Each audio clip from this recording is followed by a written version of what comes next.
आज की वीडियो में हम इंडिया की ज्योग्राफी देखेंगे और उसके कुछ फैक्ट्स देखेंगे।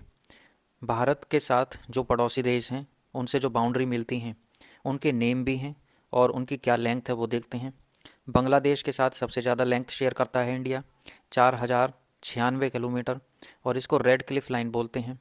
भारत के 5 राज्यों से बांग्लादेश की बाउंड्री मिलती है: वेस्ट बंगाल, मेघालय, त्रिपुरा, मिजोरम, असम। चाइना से सेकंड नंबर पर 3488 यानी 3488 किलोमीटर की बाउंड्री लाइन लगती है इंडिया की। इसको मैक लाइन या जॉनसन लाइन इसको Mac line and Johnson line बोलते हैं। दो लाइन है यहाँ पर, बहुत कम लोगों को पता है इस चीज़ का। और भारत के 5 राज्य शेयर करते हैं चाइना के साथ बाउंड्री। वो हैं लद्दाख, हिमाचल प्रदेश, उत्तराखंड, सिक्किम, अरुणाचल प्रदेश। पाकिस्तान के साथ 3323 किलोमीटर की लाइन है जिसे रेड क्लिफ लाइन बोलते हैं। 5 राज्य पाकिस्तान के साथ बाउंड्री शेयर करते हैं: गुजरात, राजस्थान, पंजाब, जम्मू एंड कश्मीर, लद्दाख।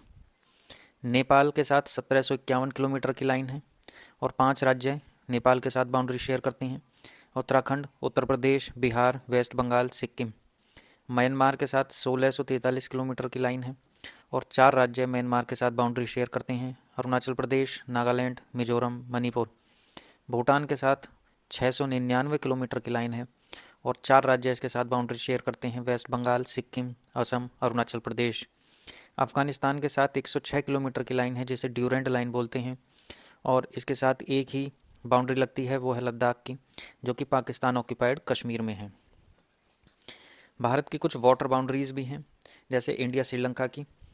इसमें नॉर्थ से साउथ की तरफ अगर हम जाएं तो इसमें जो लाइंस मिलती हैं, बाउंड्री लाइन, वो हैं Palk strait, Palk bay, Pamban island, Rameswaram, Adam's bridge और गल्फ ऑफ मन्नार। इसके अलावा इंडिया और इंडोनेशिया के बीच 6 डिग्री चैनल एक वाटर बाउंड्री क्रिएट करता है, भारत के अंडमान निकोबार आइलैंड्स और इंडोनेशिया के सुमात्रा आइलैंड्स के बीच में। कुछ इंपॉर्टेंट चैनल्स ऑफ इंडिया हैं, जैसे 9 डिग्री चैनल, वो लक्षद्वीप और मिनिकॉय के बीच है। 8 डिग्री चैनल मालदीव्स और मिनिकॉय के बीच है। ग्रेट चैनल सुमात्रा, इंडोनेशिया और निकोबार के बीच। पाक स्ट्रेट तमिलनाडु और श्रीलंका के बीच। महीम क्रीक एक बहुत ही नैरो क्रीक है, मुंबई में है।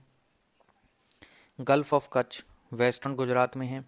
Gulf of Khambhat eastern Gujarat में है और mouth of Narmada and Tapti पर है। लक्षद्वीप सी, ये लक्षद्वीप और मालाबार कोस्ट के बीच में है। कोको स्ट्रेट, ये म्यांमार के कोको आइलैंड्स और उत्तरी अंडमान के बीच में है।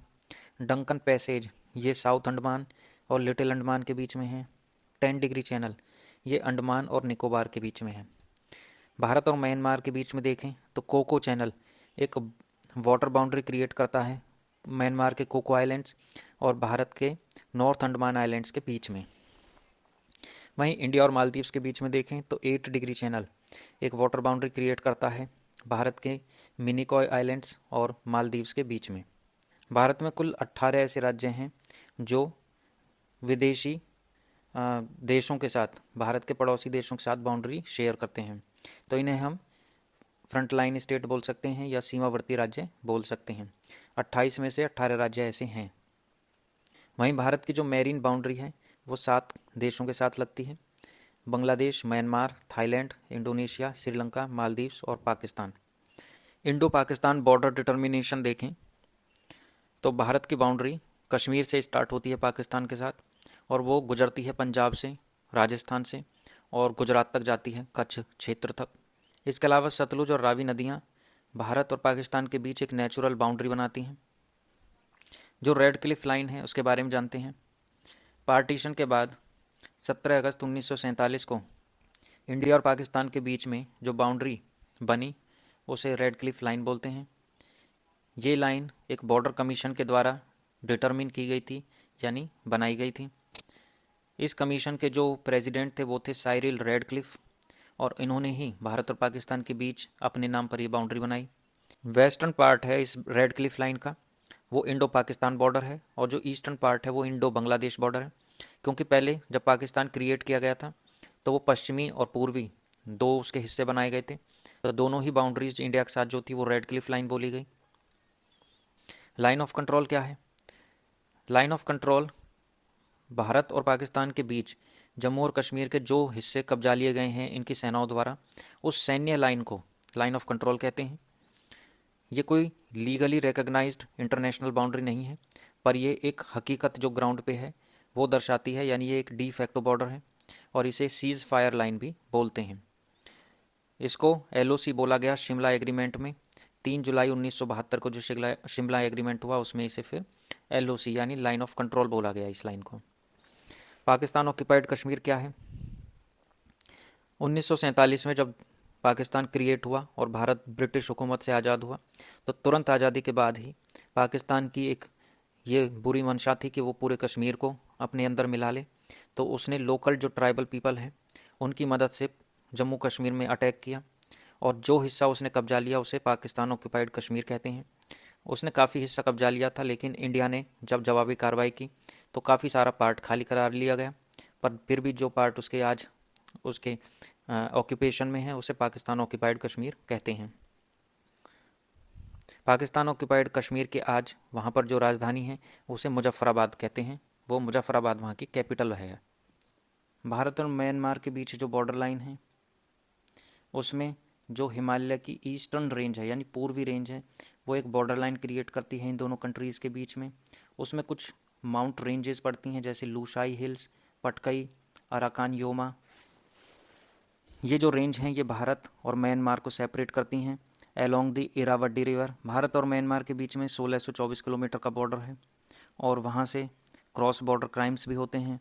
बहुत ज़्यादा स्मगल्ड चीज़ें वहाँ से भारत में अंदर पहुँचाई जाती हैं।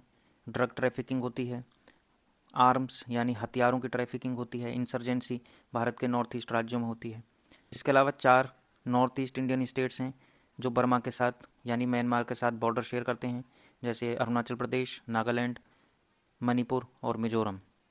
भारत और म्यांमार के बॉर्डर पर फ्री मूवमेंट रेजीम ऑपरेट करता है।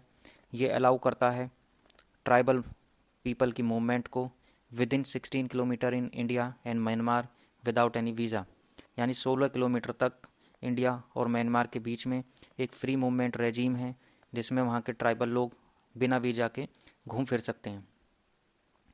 इंडिया और चाइना का जो बॉर्डर डिमार्केशन है उसे मैक-मोहन लाइन बोलते हैं। भारत और चीन के बीच जो सीमा विवाद है इसमें यह है कि भारत मैक-मोहन लाइन को एक्सेप्ट करता है जबकि चाइना इसे एक्सेप्ट नहीं करता है। ये जो लाइन थी इसे प्रपोज किया था हेनरी मैक-मोहन ने 27 अप्रैल 1914 को at Shimla convention between the British and Tibetan representatives. तो लाइन ऑफ एक्चुअल कंट्रोल वो रियल बाउंड्री लाइन है जो भारत और चीन के बीच में है। ये जो LAC है वो सेपरेट करती है चाइना ऑक्यूपाइड रीजन यानी जो अक्साई चीन है उसको और इंडिया के जम्मू और कश्मीर को।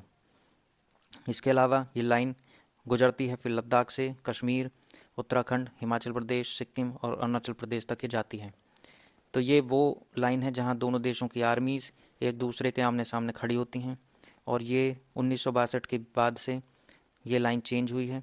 तो इसके बाद से जो भी ये लाइन है इंडो चाइना वॉर ऑफ 1962 के बाद से उसे लाइन ऑफ एक्चुअल कंट्रोल कहते हैं। भारत का अफगानिस्तान से बॉर्डर लगता है लेकिन वो क्षेत्र कश्मीर का पाक ऑक्यूपाइड कश्मीर है, तो भारत का कोई डायरेक्ट कॉन्टैक्ट नहीं है। तो वहाँ से चाइना पाकिस्तान इकोनॉमिक कॉरिडोर बन रहा है। चाइना पाकिस्तान इकोनॉमिक कॉरिडोर एक 15 साल का प्रोजेक्ट है पाकिस्तान और चाइना के बीच, जिसका उद्देश्य है एंशियंट चाइनीज़ ट्रेडिंग टाउन कशगर को पाकिस्तान के डीप सी ग्वादर पोर्ट से जोड़ना वाया POK यानी पाकिस्तान ऑक्यूपाइड कश्मीर।